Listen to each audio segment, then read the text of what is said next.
Selamat siang, Mbak. Perkenalkan saya Mbak Lastari Dwi Ayu. Kemarin saya berobat ke rumah sakit Mbak, di Rumah Sakit Kasih Bunda.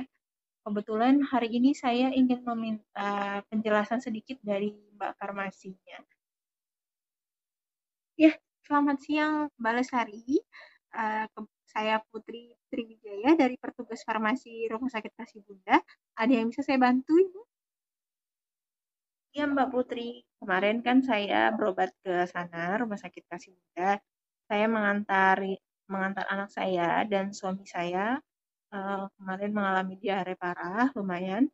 Dan saya sudah berkonsultasi ke dokter untuk obat-obatannya. Dan sudah dijelaskan sama Mbak Putri sendiri. Nah, hari ini saya ingin meminta sedikit penjelasan bagaimana tips pencegahan diare. Nah, karena kan selama ini masalah pandemi juga ya, Mbak. Kalau kemarin kan saya juga sempat khawatir karena takut anak saya terkena dan suami saya terkena COVID-19. Tapi sekarang karena sudah dapat penjelasan dari dokter anak saya tidak terkena COVID-19, saya menjadi lebih tenang. Saya minta sedikit tipsnya, apalagi dalam keadaan seperti ini anak saya juga sangat lemas dan suami saya juga sangat lemas. Kita sudah meskipun dapat obat-obatan dari rumah supaya tidak ada hidrasi dan dapat untuk obat diarenya, tapi saya sedikit butuh pencerahan lagi supaya saya tidak sedikit khawatir karena saya sendiri pun khawatir kalau saya tertular nanti diare keadaan di rumah sangat kacau nanti.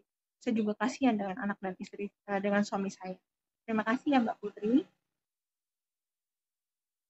Baik Mbak, untuk tips pencegahan apa saja yang dapat Mbak lakukan selama mengurus keluarga dan juga uh, supaya terhindar dari diare.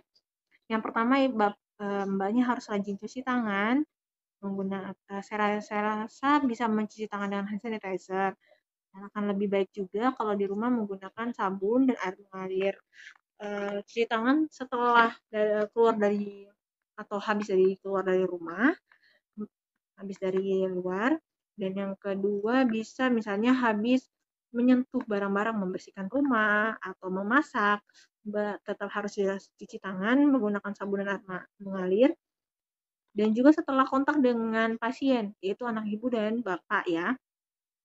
Jadi misalnya habis ibu mengurus kebutuhan anak dan suami ibu, baik misalnya membantu kamar mandi, gitu, mengurus pakaiannya dan segala macam kebutuhannya, saya sarankan tuh tetap cuci tangan menggunakan sabun dan air mengalir.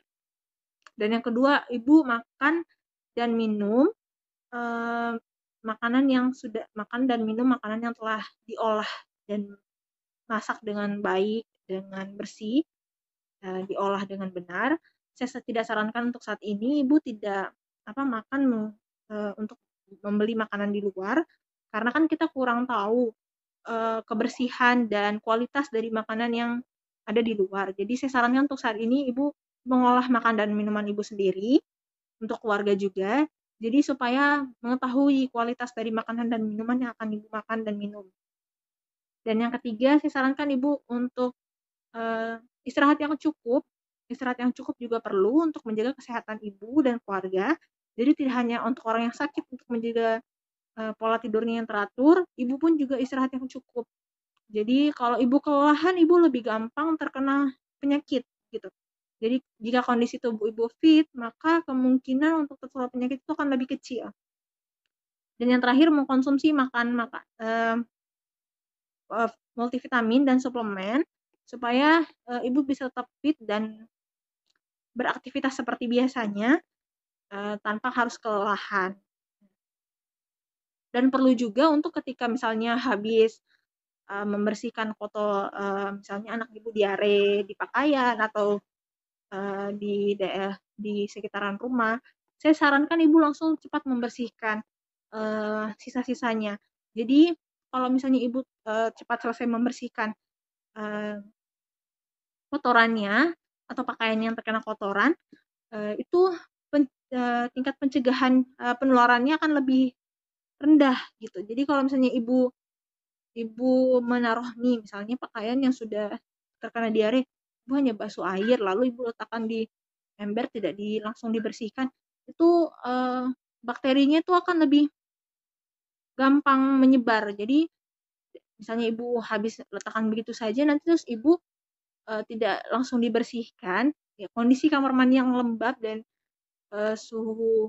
suhunya juga yang sangat rendah bisa membantu pertumbuhan bakteri itu sendiri. Jadi dengan ibu cepat membersihkan, lalu ibu dijemur dan pokoknya dibersihkan dengan benar, maka tingkat penularan untuk ibu sendiri pun akan lebih rendah gitu. Dan sampai ibu letakkan situ kelupaan berlama-lama, terus nanti ibu itu campur dengan pakaiannya, lalu tidak diolah dengan dicuci dengan benar, ibu lebih gampang tertular nanti dengan penyakitnya. Saya rasa cukup. Ada lagi yang ingin ditanyakan untuk tipsnya, Ibu? Tidak, Mbak. Saya rasa sudah cukup. Terima kasih banyak ya, Mbak, atas informasinya. Semoga saya bisa menjaga kesehatan saya pribadi juga dengan istirahat yang cukup. Ya, terima kasih, Mbak. Semoga sehat selalu.